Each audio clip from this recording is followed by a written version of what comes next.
मित्र ने पूछा है सुख क्या है।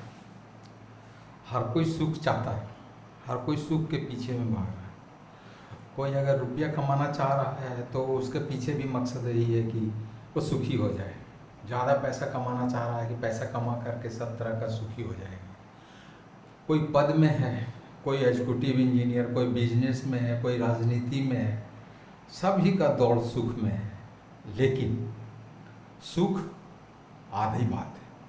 सुख के साथ में जिस तरह से जीवन के साथ में मृत्यु, दिन के साथ में रात, माइनस के साथ में प्लस, जोड़ के साथ में घटाव, उसी तरह से सुख के साथ दुख लगा हुआ है। और आप, सुख है क्या? आपने किसी चीज़ को देखा, वो आपको सुंदर लगा, आप उसको पाना चाहते हैं। अगर वो आपकी एक चाह पूरी हो गई, जो आप चाहते हैं वो आप मिल गए, वो चाहे कुछ भी हो, चाहे एक मोटरसाइकिल हो, चाहे एक कार हो, चाहे कोई पोस्ट हो, चाहे आपने कोई परीक्षा पास कर ली या कोई पोस्ट पे चले गए, या आप मंत्री बन गए, या बहुत बड़ा सफल बिजनेसमैन बन गए, आप खुश हो जाएंगे। उसके बाद क्या होगा? उसके बाद ये होगा कि वो जो आपकी चाह थे वहाँ से हट करके दूसरी जगह चली जाएगी। आपने एक परीक्षा पास कर ली, आगे दूसरी परीक्षा है।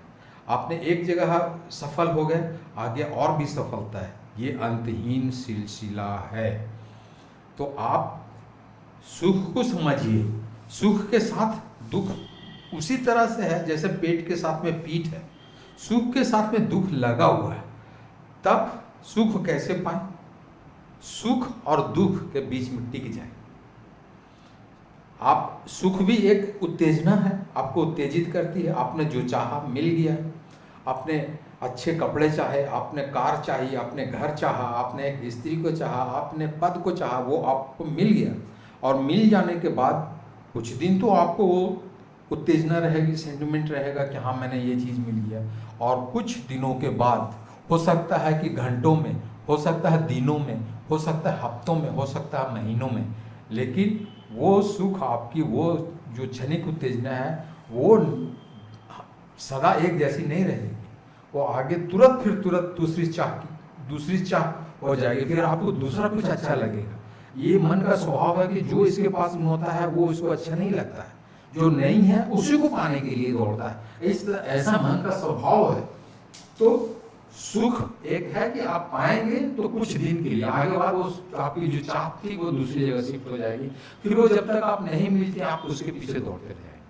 तो सुख को दुख में परिवर्तन होने में देर नहीं लगता है।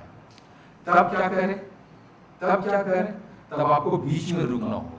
जैसे आप रात में रात हो जाती है, दिन में दिन हो जाता है, तो रात और दिन के बीच में संध्या है, सुबह है। जब रात से दिन में बदलता है तो सुबह की संध्या और शाम की संध्या। बीच में रुके, पानी है, ठंडा है, गर्म है, वही चीज है। -0 डिग्री सेल्सियस जाएगा तो वही पानी ठंडा है, -32, 35, 99, 100 में जाएगा तो वही पानी गर्म है। आप न माइनस में जाए न प्लस में जाए, आप बीच में टिके। अगर आप बीच में टिक जाते हैं तो आप खुद पता चल जाएगा कि आप कहाँ पर हैं।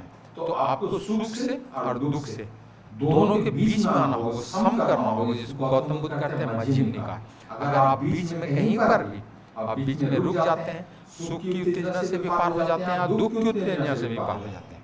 सुख भी एक तरह की उत्तेजना है और दुख भी एक तरह की उत्तेजना है। और बीच में कहीं पर आप जब ठहर जाते हैं तो उसके लिए आपको दिमागी रूप से तैयार होना होगा, इस बात को समझना होगा।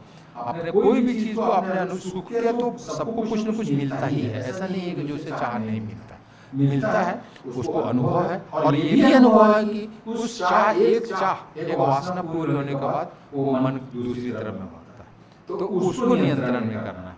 अगर आप नियंत्रण में कर लेते हैं तो सुख और दुख ये दोनों के पार में आनंद है। ना वहाँ पर सुख होगा, ना वहाँ पर दुख होगा, वहाँ पर आनंद होगा। धन्यवाद।